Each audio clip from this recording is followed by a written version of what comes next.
Hey, Gail, I interviewed Renee Russo not too long ago, and we were talking about her early modeling career and bizarre shoots she would do for products. When you were modeling, what kind of unusual products did you have to pose with or work on? I think one of the strangest is when I was in Japan, and they have some strange concepts for marketing, but I was on a trampoline, and I couldn't even tell you. It was for some billboard, but I was wearing a little silver leotard, and I couldn't tell you what the product was. So. Well, working in Japan, what was that like as a blonde American woman in Japan? A little surreal? I loved it. I loved it. I spent about 6 months there. So they were very nice to me. Well, turning to commercials, you did a commercial with Michael J. Fox. I remember a Diet Pepsi commercial. I cannot remember the creative in it. Something about him being locked out of a room or something. I come to his front door and ask to borrow a Diet Pepsi. He goes running out the window, over cars, past motorcycle gang, the whole. Well, how much of an impact did that have on your career? I don't know that it really had an impact because nobody knew who I was. And I had no idea what a publicist was at the time. Because the commercial was a pretty big deal. I mean, it was everywhere, but nobody knew who the person was in the commercial. Well, how often did people recognize you on the street after that came out? And what would they say? They didn't. People would say, were you, if I went into somebody's store, people would say, were you in yesterday? Or were you in last week? You know, or didn't I go to school with you? Or, you get a lot of that.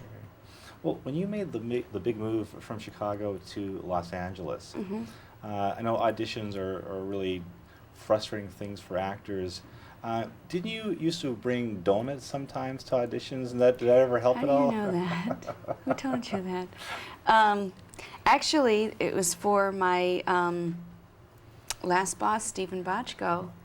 I had wanted to do LA Law so badly, and there was a casting director there, Bob Harvin, who used to bring me in almost every week, and I would get so nervous. I don't know why, but it was like LA Law and Stephen Bochco, and then I had been there. Actually, I take that back. I had done that at Network. I'd done that twice. But I'd gone in and I said, you know what? I said, I have been a nurse. I have been an attorney. I have been the drunk. I have been all of these parts, and you haven't cast me, so why don't we just have donuts? Because you're not going to. And we did, and I didn't get the job. And then when I went in to audition after I'd gotten NYPD Blue, Stephen Bochco came up to me and he said, why have I never seen you before? Okay. Well, turning to this film, I love the set, the apartment with all the sports memorabilia in it. Your reaction when you first walked into that room? What do you think? I thought that the set decorators did an amazing job and couldn't believe that somebody could actually get that much sports paraphernalia in one room. It was really incredible. I mean, I don't know, I haven't seen the film yet. I'm looking forward to seeing it. I don't know if you get the true flavor, if it really shows, but on the set, it was really incredible, everything they had there. You know, I never had the pleasure of going to Boston Gardens. I always would wanted to, was never there. Did you feel somewhat cheated that you didn't have any scenes in there at all?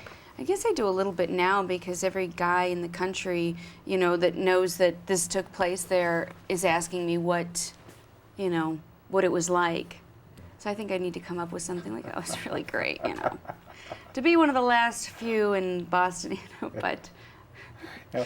Well, have you ever at all been obsessed with any sports as your counterparts in the movie are? Not to that extent, no. No, I enjoy a good boxing match or a good game, but not like that. And one last question. Probably growing up as a little girl, you watched Saturday Night Live when Dan Aykroyd was on there. Yes.